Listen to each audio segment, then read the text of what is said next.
galabta airportka Jomo Kenyatta ee magaalada Nairobi caasimadda dalka Kenya aan ku soo dhaweynaynaa wariye sare oo ka soo kicitimay magaalada Garowe ee caasimadda dawladda Puntland Maxamuud Faysal Juba oo kamid ah wariyaasha ka howlgali jiray ama ka shaqeyn jiray warbaahinta Soomaaliyeed gaar ahaan warbaahinta dawladda Puntland xaruntooda dhexe ee magaalada Garowe Maxamuud Faysal marlaadii mar saddexaad oo ku soo dhawow magaalada Nairobi dalka Kenya inta muddada uu joogana waxa rajeynayaa inaan soo dhaweyn qurux badan iyo barasho heer caalami ah magaalada ugu sameyn doono hadii Ilaahay wariye Juba ku soo dhawow magaalada caasimadda dalka Kenya magaalada Nairobi saaxiibkeena shaqo wadaagnahay ka tirsan Puntland TV aadayaan ugu faraxsanahay loo timaadid ku soo dhawow brada farxad ka furan dhamaantiin asxaabta kala duwan Saciid Laayool agaasimaha TV-ga xarunta Kenya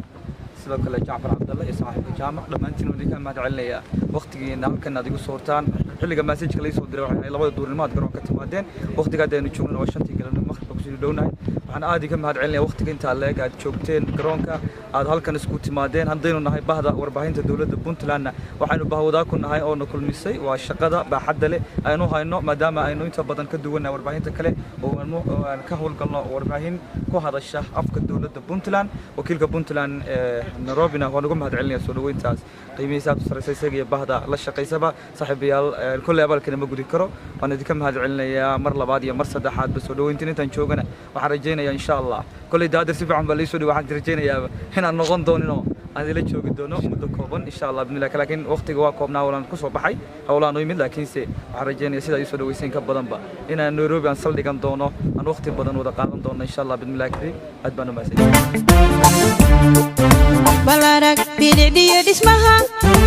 intay baxadiisu tahay khayraadka ka buuxa iyo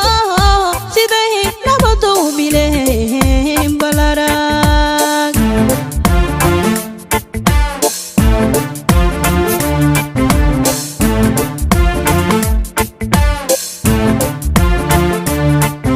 balarak bida iyo mudug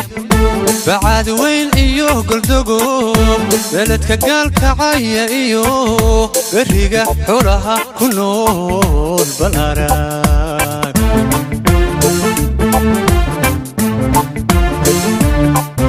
بالأراك بدائية مذوق بعد وين إيوه قلدقو بلدك قال كعاية إيوه بريقة حولها كنون بالأراك